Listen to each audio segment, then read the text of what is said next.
बंधुओं नमस्कार। आज विश्व योग दिवस है, इसलिए हम जानें कि योग क्या है, योगी कौन है, योग साधन क्या है, योग का उपाय क्या है, योग से क्या लाभ है। भारतीय धर्म दर्शन की मनीषा का यह निष्कर्ष है कि योग के द्वारा हम ऐसी शक्तियाँ भी पा सकते हैं जो अकल्पनीय, अद्भुत हैं।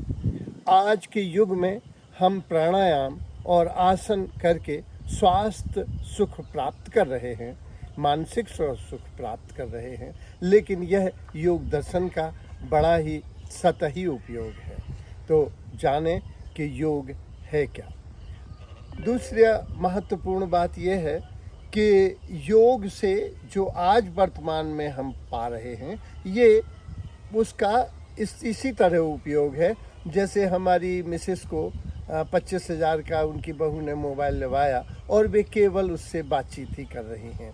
माने हम बहुत ऊपरी तल का उपयोग कर रहे हैं।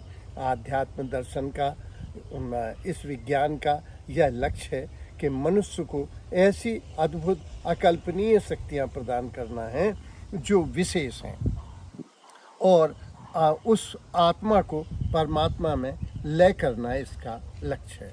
अब हम जानें कि योग क्या है। योग महर्षि पतंजलि ने अपने विज्ञान में इसको बताया कि चित्त वृत्तियों का निरोध योग है। साथ ही साथ बाद के ऋषियों ने बताया कि काम, क्रोध, लोभ, मोह आदि से का निग्रह या इंद्रिय निग्रह करना योग है। गीता में आया आत्मा का परमात्मा में विलय योग है। या जो अनासक्त भाव से कर्म फलों का आश्रय न लेकर जो अपना कर्म में लगा है वह योगी है और उसका कर्म योग है। तो योग से हम जो आशय लेते हैं वो यही लेते हैं कि प्रकृति और परमात्मा में लय हो जाना योग है। दुख रूप संसार से निवृत्ति कर सुख रूप में रहना योग है। योगी कौन है? जो नियत कर्म, शास्त्र संगत कर्म, शास्त्र विहित कर्म, नियत कर्म अनासक्त भाव से कर रहा है वह योगी है। हमारे गुरुवर हैं, वो इस झील की सफाई करते हैं, अपने कर्म में लगे हुए नियत कर्म भी कर रहे हैं और कर्म की फल आकांक्षा का आश्रय भी नहीं धारण किए हुए हैं, साथ ही वे कर्म में आसक्त भी नहीं हैं। तो ऐसा व्यक्ति योगी है। या हम लोग जो वीडियो डाल रहे हैं वो दिन भर अध्ययन करते हैं, अनुभव करते हैं और निष्कर्ष में डाल देते हैं। इससे कोई अर्थ लाभ नहीं होता, कोई यश लाभ नहीं होता, ना कोई थैंक्स देता है। तो ये भी एक योग कर्म है। इसके बाद आया है कि योगारूढ़ जो व्यक्ति है वो कौन है। योगारूढ़ व्यक्ति वो है जो कर्म में आसक्त नहीं है, इंद्रियों में आसक्त नहीं है, फल में आसक्त नहीं है। इसका उदाहरण दे सकते हैं। एक मंदिर बन रहा था जिसमें पंडित जी भी गुम में गिन रहे थे और सामने सेठ जी भी गुम में गिन रहे थे। तो सेठ जी पंडित जी से बोले कि हम में और आप में फ़र्क क्या है। तो पंडित जी बोले कि हम छोड़ते हैं, यहीं मंदिर भी बन जाएगा और गुम में भी गिन जाएंगे, तुम आ जाओ। तो जो कर्म में भी आसक्त नहीं है, इंद्रियों में आसक्त नहीं है, फल में आसक्त नहीं है, वो योगारूढ़ व्यक्ति है। अब आता है कि योग युक्त कौन है।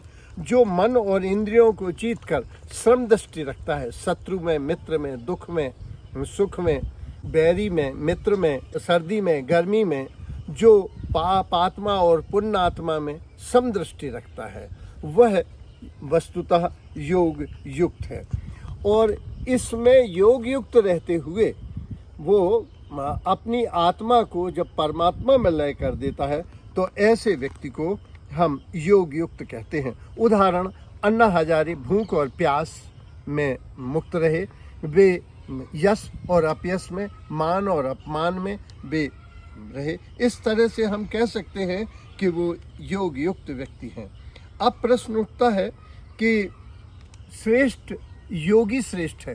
गीता में आया है कि तपस्वियों से योगी श्रेष्ठ है, शास्त्र ज्ञानियों से योगी श्रेष्ठ है। और श्रेष्ठ योगी कौन है?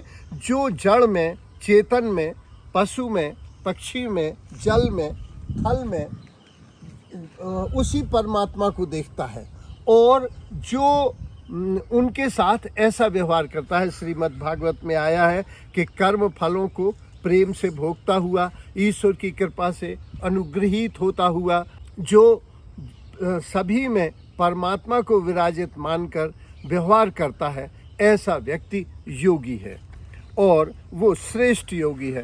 तो गीता में भी आया है कि जो सभी में परमात्मा देखता है वह श्रेष्ठ योगी है।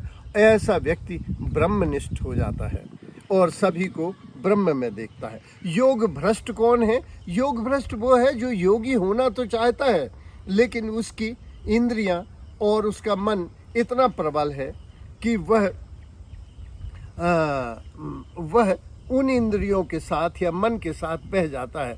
तो श्री कृष्ण ने गीता में बताया है कि ऐसा भ्रष्ट योगी भी कालांतर में जहाँ तक उसने यात्रा की है, अगला जन्म ऐसी जगह होता है, ऐसी श्रीमानों की जगह होता है कि वह उस से आगे की यात्रा करता है। तो योग भ्रष्ट कोई होता नहीं है। योग साधन के उपाय क्या हैं?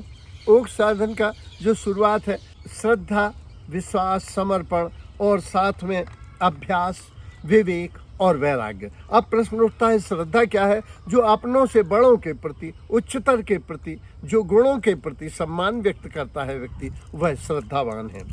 जिसे यह विश्वास होता है, क्योंकि विश्वास फल को प्राप्त करता है।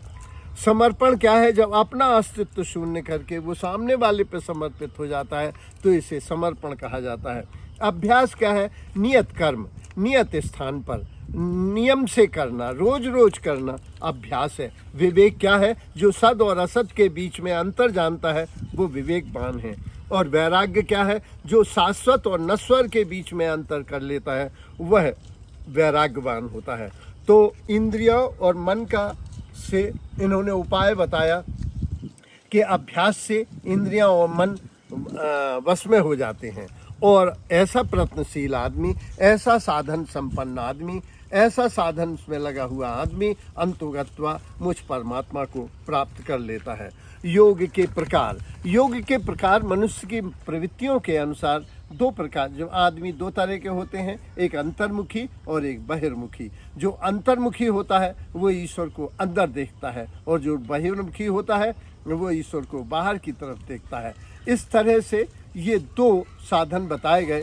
जो बहिर्मुखी है उसके लिए कर्म योग है, और जो अंतर्मुखी है उसके लिए ज्ञान योग या सांख्य योग के योग तो हजारों प्रकार के बताए गए हैं। हठ योग, प्रेम योग, ज्ञान योग, विज्ञान योग, तंत्र योग।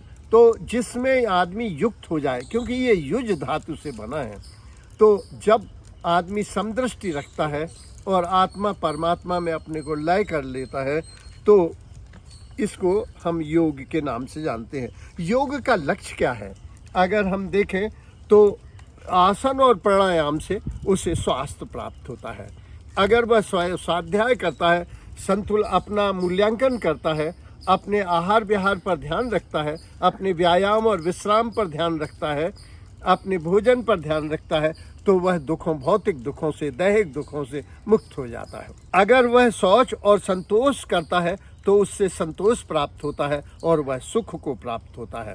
और यदि वह ध्यान धारणा में उतरता है तो उसे प्रमुदिता प्राप्त होती है, प्रसन्नता प्राप्त होती है, प्रज्ञा प्राप्त होती है और प्रतिभा से संपन्न हो जाता है। यदि वह ध्यान में और समाधि में और धारणा में उतरता है तो उसे आनंद प्राप्त होता है, परमानंद प्राप्त होता है, और वह ब्रह्म सहोदर आनंद को इसी पृथ्वी पर, इसी देह में भोगता है। धन्यवाद।